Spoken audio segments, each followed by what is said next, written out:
दिवाली की शुभ शुरुआत धनतेरस से होती है।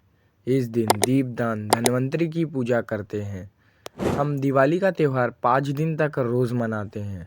दिवाली ऐसा त्यौहार है जो अंधकार पर प्रकाश की, बुराई पर अच्छाई की और अज्ञान पर ज्ञान की जीत का प्रतीक है।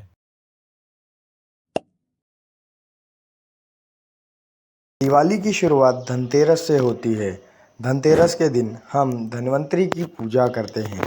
धन्वंतरि का जन्म समुद्र मंथन के दौरान हुआ था। उनके एक हाथ में अमृत कलश और एक हाथ में आयुर्वेद का ग्रंथ था। धन्वंतरि को देवताओं का चिकित्सा माना जाता है। इस दिन झाड़ू, नमक और पीतल की चीज़ खरीदनी चाहिए। इस दिन विशेष रूप से यमदीप दान करना चाहिए, यानी अपने परिवार के लंबी उम्र के लिए यमराज को प्रार्थना करना चाहिए।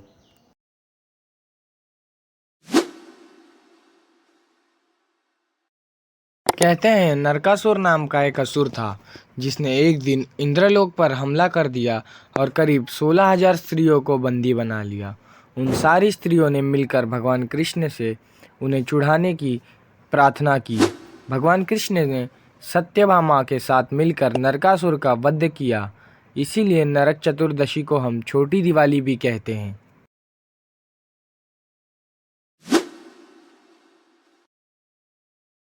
अयोध्या में खबर आई कि भगवान मर्यादा पुरुषोत्तम राम माता सीता और भ्राता लक्ष्मण के साथ अयोध्या लौट रहे हैं। ये सुनकर अयोध्यावासी मानो खुशी से झूमने लगे। सारे अयोध्यावासियों ने मिलकर अपने घरों में दीप जलाया और द्वार पर रंगोली बनाया। भगवान राम के स्वागत में मिठाइयाँ बनी, साथ ही उनका स्वागत किया गया। यही कारण है कि हम दिवाली मनाते हैं। दिवाली पर देवी लक्ष्मी की पूजा करते हैं और उन्हें मनाते हैं ताकि धन के रूप में वो हमारे घर में प्रवेश करे। इस दिन हम भगवान गणेश की पूजा करते हैं ताकि हम कोई काम की शुरुआत करें तो उसमें कोई भी विघ्न ना आए।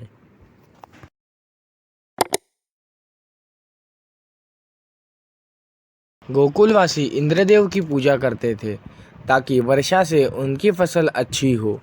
एक दिन भगवान कृष्ण ने अपने पिता से कहा कि बारिश होना तो प्रकृति का नियम है और फसल हमारे मेहनत से उगती है, जिससे हमारे गाय को चारा मिलता है।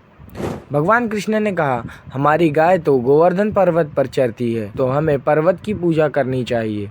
हम इंद्रदेव की पूजा क्यों करते हैं? सभी ने कृष्ण जी की बात मानकर गोवर्धन पर्वत की पूजा की। लेकिन जब ये बात इंद्रदेव को पता चली तो वो बहुत क्रोधित हुए, जिसके बाद गोकुल में तेज हवा और काले बादल छाने लगे। तब भगवान कृष्ण अपने एक उंगली से गोवर्धन पर्वत को पकड़े हुए थे। यही कारण है कि हम आज गोवर्धन पूजा करते हैं।